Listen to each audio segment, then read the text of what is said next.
We had a team that was a very good jump shooting team, a good defensive team, and also a team that could share the ball and was known to hit the open man and make the extra pass and play the game right. So it was a lot of fun. We captivated the New York City basketball fans. It really caught on. Cable TV was coming into vogue. A lot of the bars and restaurants were picking it up. And by the time we got into the playoffs, Madison Square Garden was like a zoo with so much attention that was paid to us. Welcome to Basketball Record, where history gets a fresh spin. Today's guest is Mike Riordan. We dive into his incredible journey from starring at Providence College to playing a key role on the legendary 1970 New York Knicks championship team, delivering the franchise's first title. Mike shared the floor with icons like Willis Reed, Walt Frazier, Bill Bradley, and a young Phil Jackson, just to name a few.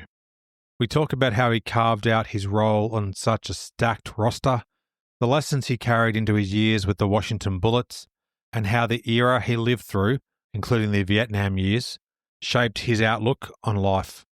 Off the court, Mike built a successful business career, and his reflections are insightful. A special shout out to my friend and former guest, Rich Rinaldi, for making this connection. You're the man, Rico. Now, let's drop the needle. Here's my conversation with Mike Riordan.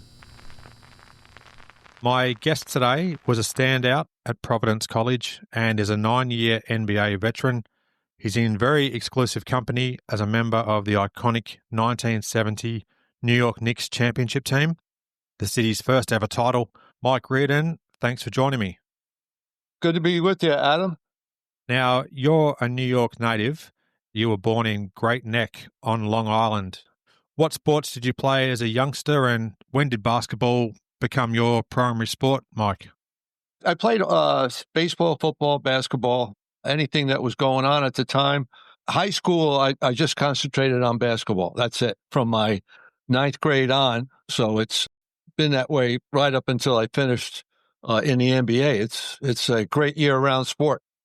I watched a brief YouTube clip in lead up to the chat today where you mentioned that you were cut from your freshman high school basketball team at Holy Cross. How did that actually affect you at the time? I was a late grower. I was only 5'5" at the time, and size-wise, I was behind people, but I thought I was good enough to be there. I figured I just had to get better. So I grew, and sophomore year, made the JV team. By the time I was a junior, I was 6'2", and became a starter as a junior in high school. What else springs to mind from those years at Holy Cross just before we get into your time at Providence College?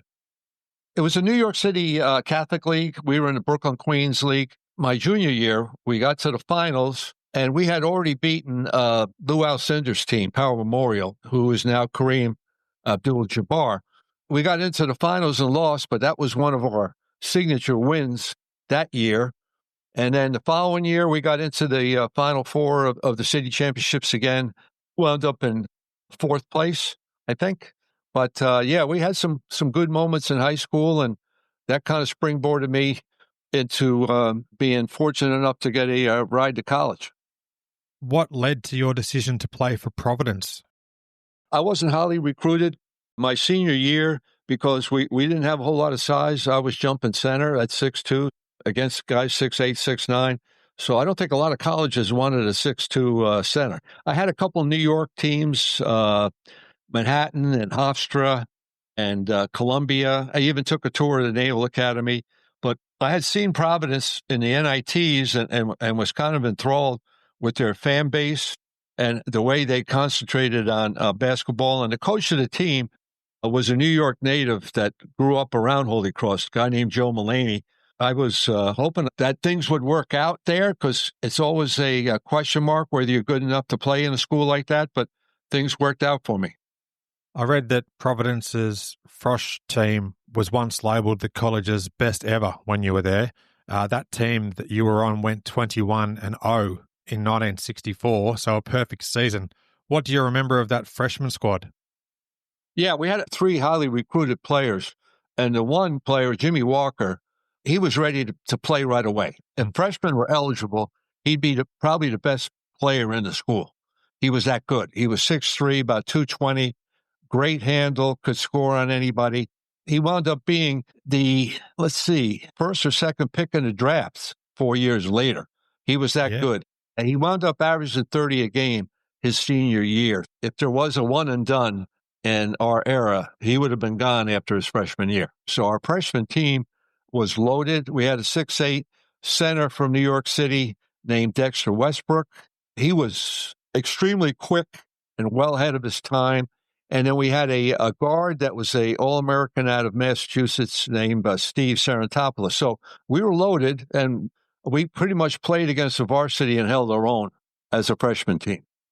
That's very impressive. Now, if I've got my timeline right here, your freshman season was John Thompson's senior year at Providence. So you just missed out on being teammates with the future NBA champion and later the Georgetown Hoyas legendary coach.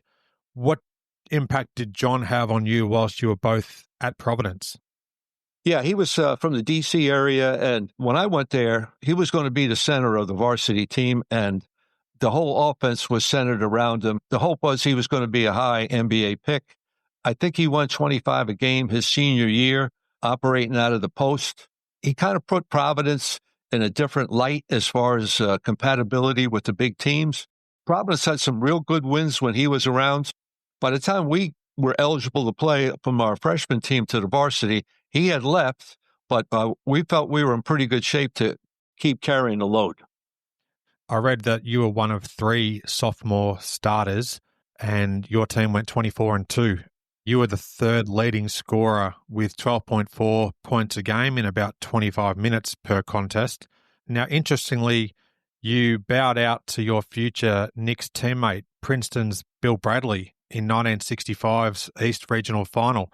What stands out from your first varsity season there, Mike? We really blended together. We had 3 sophomores and 2 juniors. We weren't that big. Our center was 6'8" from the freshman team, Dexter Westbrook. And basically, we were a pretty good jump shooting team, and Walker could control the end of the game. So we got to the final 8. Unfortunately, we met Princeton with Bradley, who was an All-American as a senior, and they devastated us in the final 8. But we thought we would be in real good shape for the following season with everybody coming back.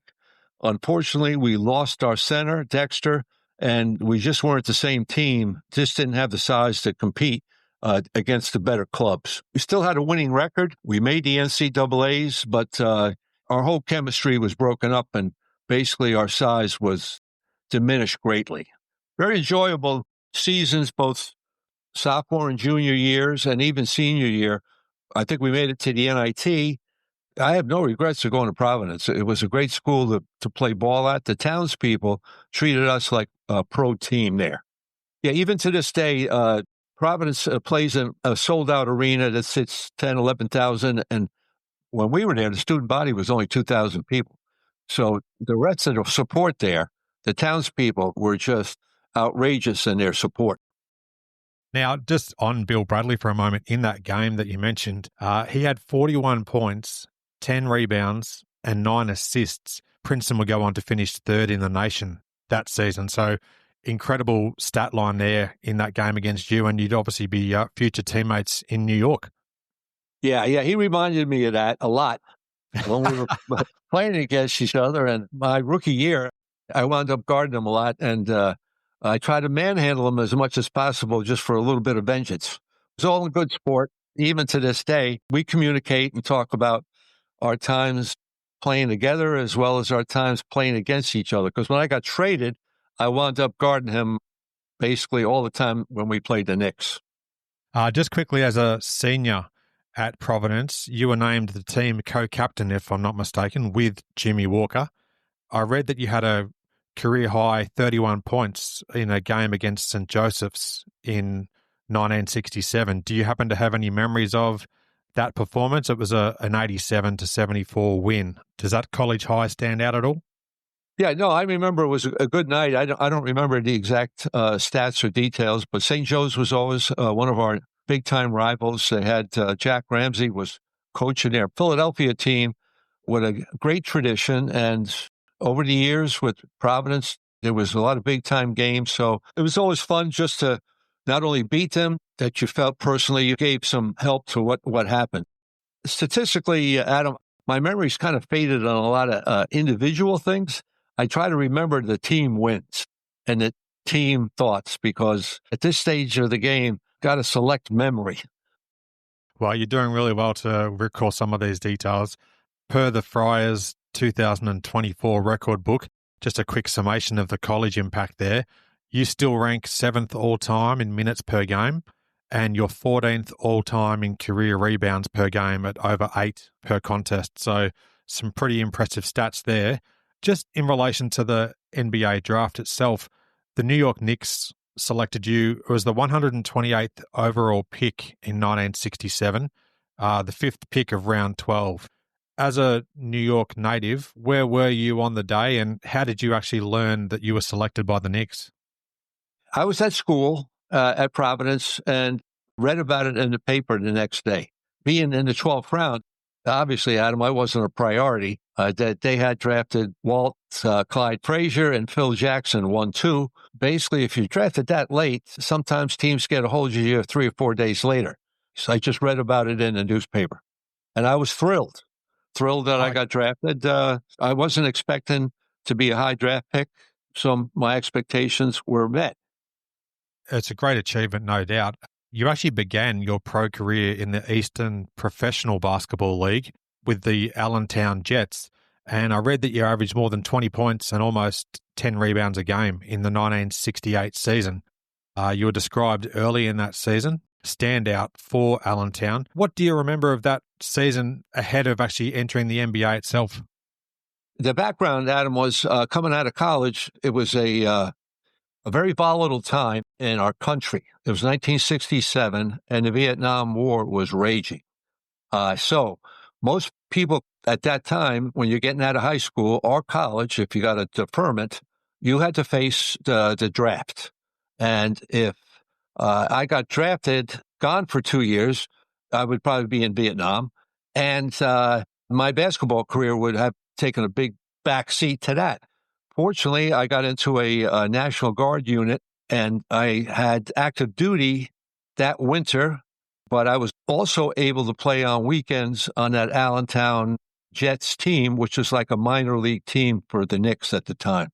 So everybody was playing the National Service card, and I felt fortunate that I was able to combine the both of them. Subsequently, after the Allentown season, the Knicks signed me for the next year. So things worked out, and I couldn't have been more fortunate. Thank you for elaborating on that. I can only imagine how difficult a time that was in the United States. Now, your NBA debut was in October of 1968, a 118-96 loss to the LA Lakers, a team that featured Wilt Chamberlain, Jerry West, and Elgin Baylor.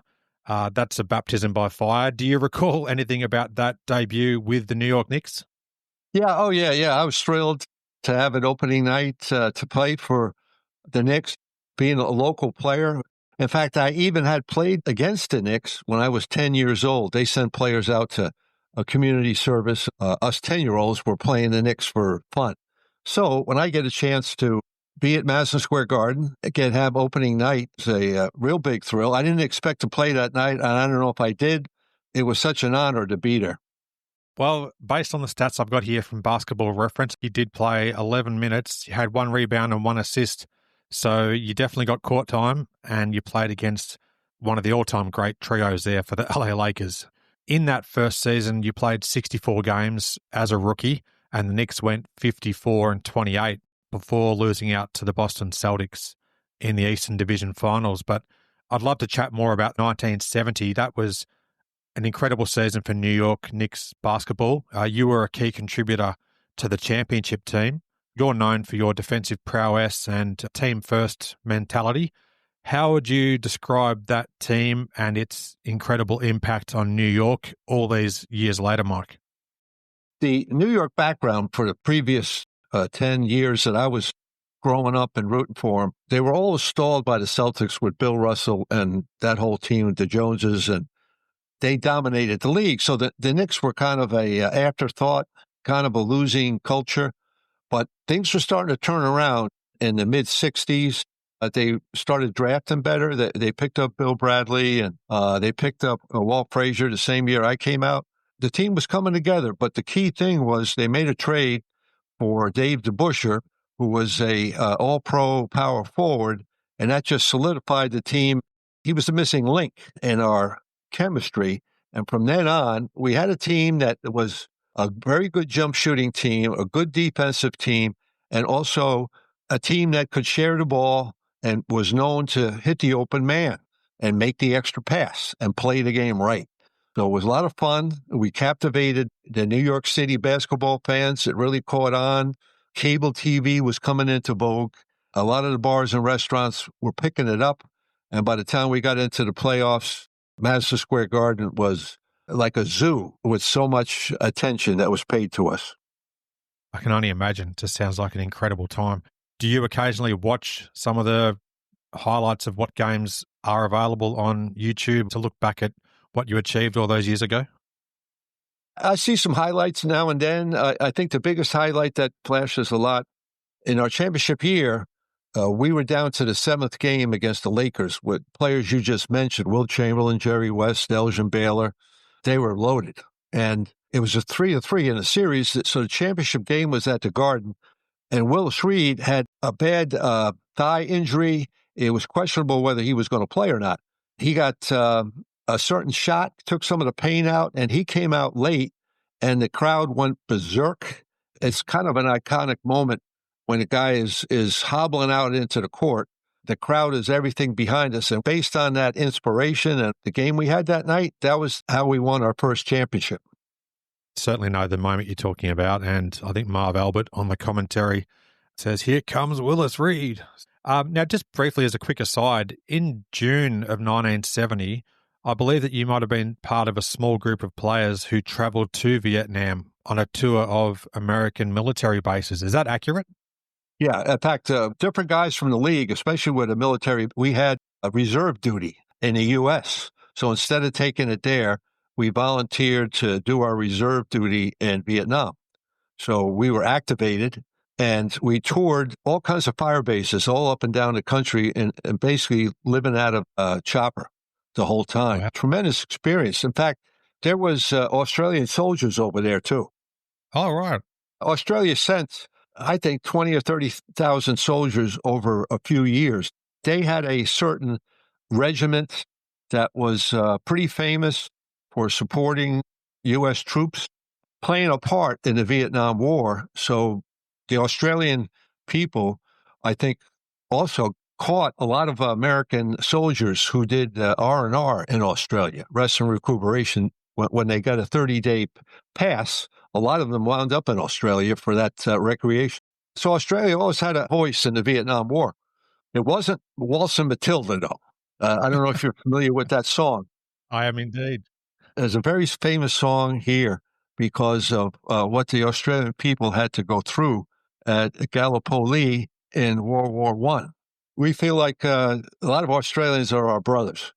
The tour of Vietnam was so inspiring because I wound up seeing guys from my high school, from my college, and they're in the midst of fierce encounter, and we're flying in to try to boost their morale and tell them people care.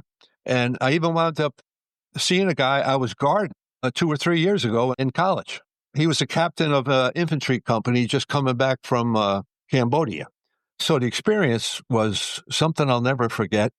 And I'm glad we took the time to volunteer over there as reservists because Adam, our draft system at the time in our country was terrible. So a lot of us felt guilty. A lot of us felt like, let's help the guys out any way we can, even if it's only for a couple weeks of active duty. Well, I really appreciate you elaborating on that. I know it's obviously a very sensitive and troubling topic for a lot of people. I wasn't expecting the Waltzing Matilda reference, but I'm thrilled that you put it in there. Rich Rinaldi, actually, when he guested on my show, did elaborate too on the impact of Vietnam as well. So I appreciate you sharing that. Moving back to basketball, back stateside, in November of 1971, Earl Munro, a holdout at that time with the Bullets, was eventually traded from Baltimore to the Knicks in exchange for yourself, Dave Stallworth, and some cash, I believe. How did it feel at that time for you to be on your way from New York, moving to Baltimore? When that happens, Stallworth and myself, we know what's going on in the league. There's always a possibility that you're going to be moved, and that's just the way it is. Even though I grew up in New York and had a great experience with the team, I was happy to go to Baltimore. I liked the way they played, and I thought I could even play more. I was sixth man and a third guard with the Knicks. There was a chance in Baltimore that I might be able to be a starter someday. So it all worked out. My wife and I made the transition there, and we had a couple of kids there. It was a good part of our life. Now, your first game with the Bullets was in December of 1971. You had 11 points and 10 rebounds off the bench in a loss versus Cleveland. Do you have any recollection of the first time that you laced it up with the Bullets? Yeah, here's what happened, Adam, was when I got traded, I had a broken wrist. It was a 6-week recovery. And I think I got traded after 2 weeks of the injury. I was inactive with the Knicks when I got traded. Mm-hmm. So when I got to Baltimore, I had another month before I could even start to get the cast off. And I was trying to stay in condition, trying to run the best I can, but it's not like live workouts. You don't go on the road trip. So I thought I was losing my conditioning, and it was my left hand, my shooting and ball handling hand. So when the cast came off, I had like a chicken wing on my left side, my hand, because I hadn't used it in 6 weeks.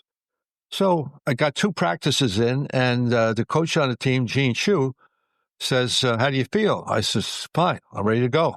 I said, but my left hand here is going to limit me. He said, don't worry about it. And I don't know if I started that first game, Adam. I might have.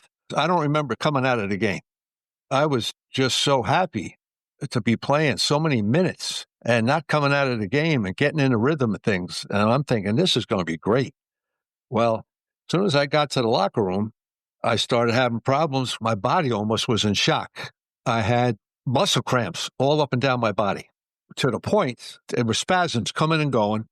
And then after the game, my wife and I went to a restaurant, and it all hit me at once.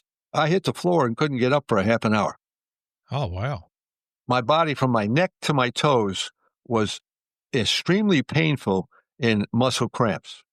It was all part of the fact that for the previous 6 weeks, even though I tried to stay in condition, I wasn't ready for 44 minutes in the NBA.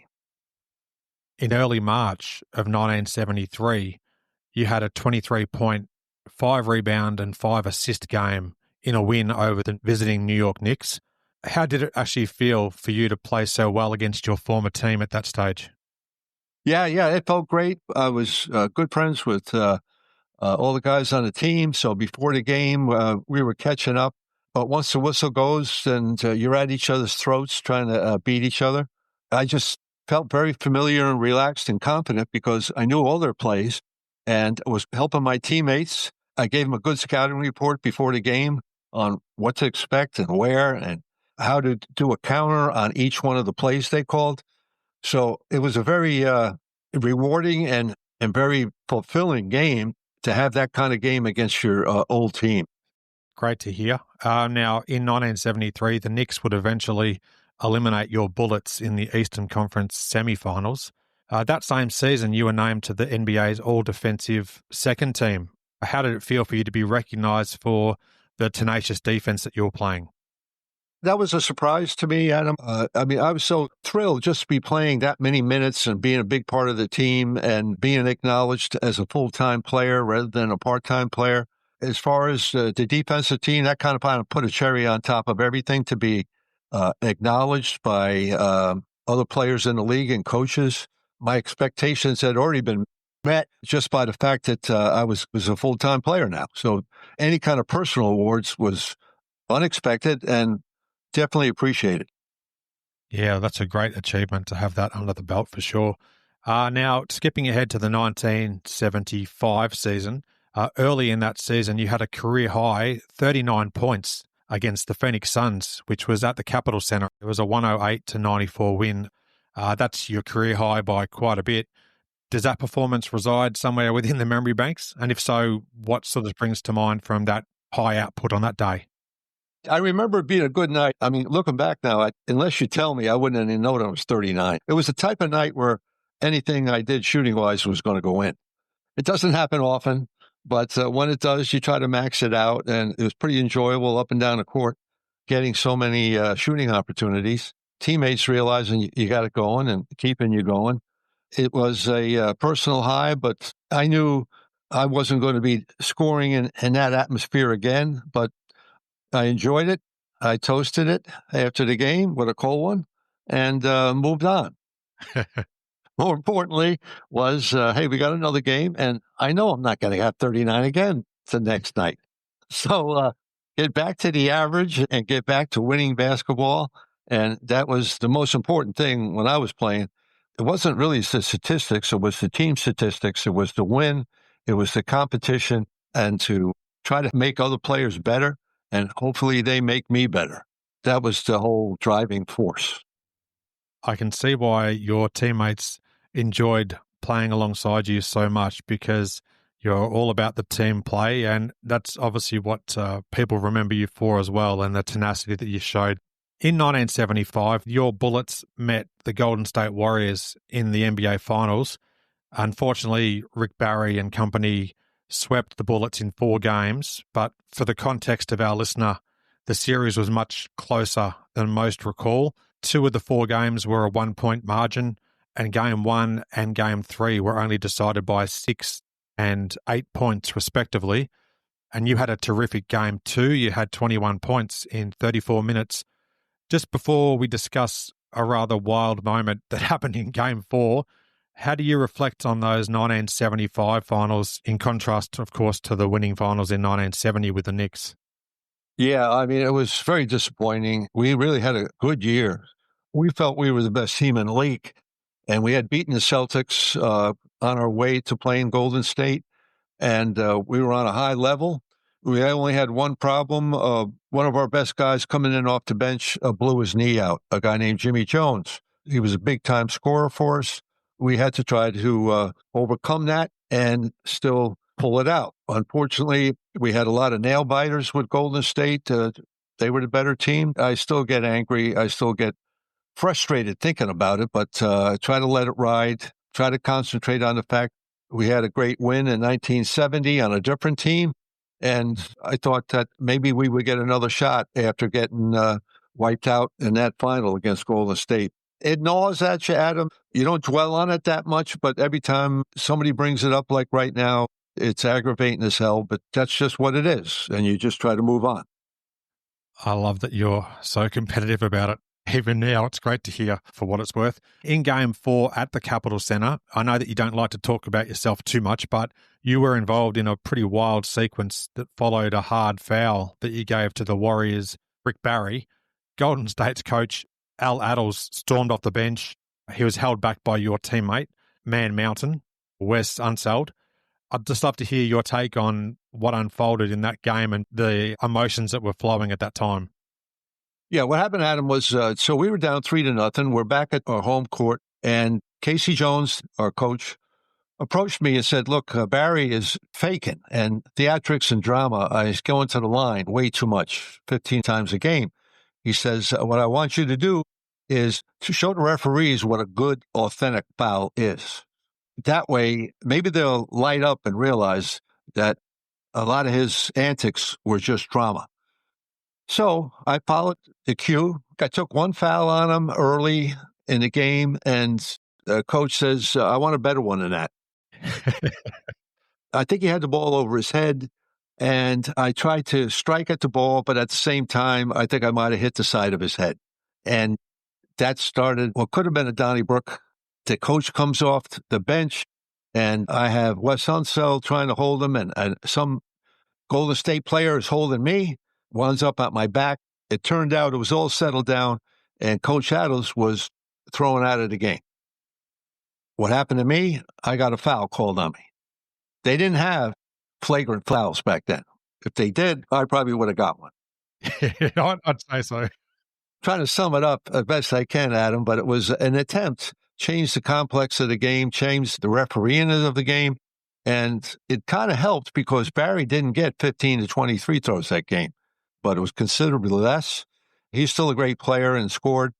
The game was tight. I thought we were up at the end, and they just had the knack for closing the games when we didn't. So we lost another game at the end when we were all hoping to try to continue the series, and it didn't work. Yeah, the series was obviously a lot closer than the game score would suggest, but thank you for elaborating on that. It certainly was a pivotal moment in that particular game for sure. Now, over your 9-year NBA career, you played in 723 games and you averaged almost 10 points and more than 2 assists per contest. Prior to retiring from the NBA, I was fascinated to learn that you decided to open a restaurant which was called Riordan's Saloon, bar and restaurant on the waterfront, I believe, in Annapolis, Maryland. How was that experience of being a restaurant owner and doing that just prior to your NBA career coming to an end, Mike? I mean, my last year there, I was playing sporadically. It looks like I lost a step. I had some back spasms occasionally. It slows me down, but that's not the excuse. The thing was, the game was basically finishing up on me. So looking ahead, I had a couple of good friends that were in the restaurant saloon business, and they were going to open up another one in the spring after the basketball season. So I said, count me in as a working partner. I wasn't going to just be investing in one. I wanted to be working it, thinking, hey, I'm 10 years behind everybody else I graduated from college with. My only skills are in sports. So I had to pick another profession. I had lots of times in the NBA traveling around the country to different bars and restaurants. I felt comfortable in them. So I was going to give that a shot. And I realized I had to start at the bottom as a dishwasher, cook, waiter, bartender, and before I became a manager. And then subsequently, things worked out. I wound up working there and being part of that company for 30 years. I retired when I was 63. So that turned to be a blessing for me because a lot of players, when you get out of something that's such a big part of your life for so many years, the question is, now what? We're not trained for anything else. We have to explore. We have to go a different way, try to land on our feet, take some swings and see what happens. So the swing there turned out to be very good. Enjoyed all my years there. Looking back, I have no regrets at all, but nothing but a lot of good moments in the restaurant bar business. Fantastic. There's 2 nicknames that appear for you on your Basketball Reference player profile. One of them is Bags and the other one's Iron Mike. Now, the latter is self-explanatory after our conversation today, but what's the origin story of Bags, may I ask? The dress code at the time when I came into the league was coat and tie. And I had coat and tie through high school and college. I was so sick of it. When you're traveling, it's almost like you need to take a valet with you. You know, when you go on a 10-day road trip, you're changing sports coats and ties and shirts and slacks and everything. And I saw a lot of the guys, they come off the airplane, rolling down in the airport, all kinds of luggage. I'm not good with this. So I had the reputation where I could pack most of my stuff maybe in one suitcase and a carry-on. I probably carried the least amount of travel wear anybody else on the team. So sarcastically, I got the nickname Bags. Another side story, when I got traded from New York to Baltimore, after, like I say, a month of getting the cast off, we had our first road trip and that I was going to go on. Team was getting together for how the travel instructions were. And I said to the coach, with all my teammates around, I said, what's the team dress here? And coach says, like it is through the whole league, jacket and tie. And he goes, why you ask? And I said, well, it's not the whole league. The Knicks, it wasn't that way at all. We just won a championship and we didn't have to win a coat and tie. We could get around with sweaters and casual slacks and we didn't need valets on the road. All the teammates hollered about it. Coach backed off and said, okay, then no more coats and ties here. I felt like I had been a revolutionary in the league. That's great that you helped implement that for your other team then going forwards. Yeah, obviously, Adam, I wasn't truthful about that, but that didn't need to be known at the time because the Knicks still adhered to the dress code, even as we broke it. You were bending the truth just a little bit, perhaps. Yeah, I did bend it. But the good news was, as we traveled around the league and the other teams would see us without coats and ties, they go, "How'd you guys get away with that?" Well, we're not doing it. Why are you guys even wearing that stuff? So eventually, the whole dress code got broken. That's fantastic. I love that. You were inducted into the Providence College Hall of Fame in 1984. Where does that accomplishment rank within your achievements throughout your life? It was a nice ending to things. I try to interpret things, Adam, between expectations and achievements. A lot of times, my expectations for certain things, I always try to back off of them because I never try to get too high or too low. You know that as soon as you experience some success, there's always going to be failures. So I wasn't expecting anything like that. And when you get something unexpected, the taste of it is even better. When I was inducted, it was a great finish to the whole basketball episodes. I was trying to make a living, trying to transition to what everybody else has to do day in and day out. And when I was inducted, it brought up all the memories that I had at Providence, and a lot of the accomplishments were highlighted. So, yeah, it's a good way to finish up on things.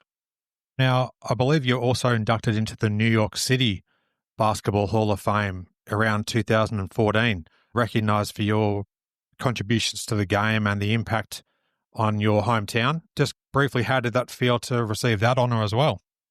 Yeah. Another unexpected treat there, Adam. And growing up in the New York City area and playing in the New York City Catholic League, I knew so many people there. And I saw the other people had already been nominated and approved, outstanding names from Kareem Abdul-Jabbar to Billy Cunningham, a lot of NBA players that grew up around New York City. It was called the City Game at one time. So to be inducted there, a great accomplishment. I even had another unexpected thing. They had a preview for the induction. I didn't invite anybody except a couple of friends that I grew up with. But who walks in to congratulate me is Phil Jackson, Oh, wow. former teammate at the time, New York Knicks general manager, who lived nearby the induction. And he came in just to congratulate me out of the blue, totally unexpected. He wasn't even invited. I treasure that moment because that's a good sign of a long-term friendship. It kind of shocked me, but I kind of linked the two things together, and that's my good memories of that event. I love to hear that. And you and Phil obviously were teammates going back a long time in New York there. Just briefly, we've heard a lot of things about Phil Jackson over the years and how he was a different thinker and his impact on the team. What was it like just to be alongside him in those early years with the Knicks and the impact that he obviously would go on to have across the league as not just a player, but a coach too? Phil came in from a rural area in North Dakota, drafted high. His transition to New York City life and the NBA was huge.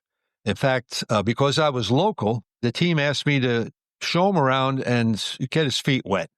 So I would take him to schoolyards to play ball and take him out to different places to eat and drink, and just to get accustomed to New York style of life. And it was a 180-degree difference than he had where he grew up and his experiences there. So I'm thinking he came in as like a hippie hick. He was astonished by everything that was going on in New York. Eventually, though, he's a smart guy. He figured it out. But I figured that he had a lot of basketball talent, but it's going to take him a year or two just to transition to New York life. And it did. And he eventually blended right in, and he got hurt. He needed back surgery. On the championship team, he was mainly a photographer on the team. He was on the injured list for the whole year. He knew the game. He was a good thinker and a sound player, but nobody ever knew that this guy was going to wind up with, 10 rings? So far-fetched because of his background and because of, at the time, in the late 60s, there was different cultures going on, and he definitely belonged to the hippie culture. He probably would have been more at home out in San Francisco rather than New York City. That's true. Incredible contribution to the game. A very unique character. Just one last question I'd love to ask you, Mike.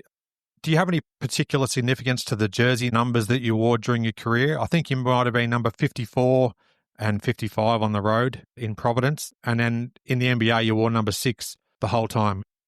At the time, I didn't have no voice in what number I got. But when I got the 6 from the Knicks, I connected it to Bill Russell with the Celtics. Aha. He wore number 6. I was very comfortable with that. So I always think of it like that. The number 54 from Providence, subsequently, it reminded me of a football number, of a linebacker that played for the Giants, the New York Giants. So when people hear that I had number 54, they ask me, you must have been a big New York Giant football fan. And I go, I am.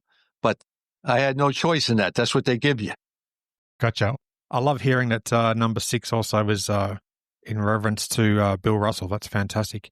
Our conversation today basically emphasizes the power of perseverance and the importance of every role on a team. And your story definitely reinforces that fact that success isn't just defined by a star status.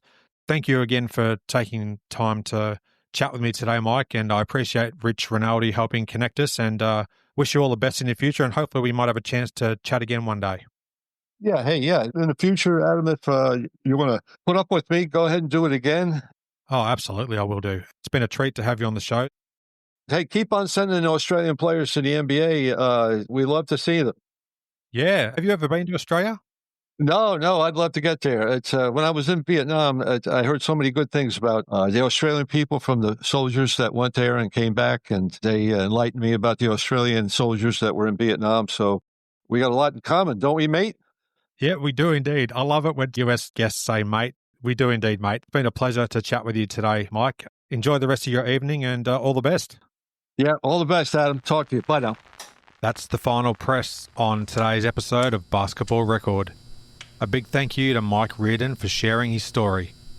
If you enjoyed this conversation, I'd love for you to leave a rating and review on Apple Podcasts, Spotify, or wherever you're listening. It really helps more fans discover the show. And if you love this kind of deep dive into hoops history, share the show with a fellow NBA history fan. You can follow along on social media at bballrecordpod. Everything else lives at basketballrecord.com. Thanks for spinning this one with me. I'll see you next time on Basketball Record.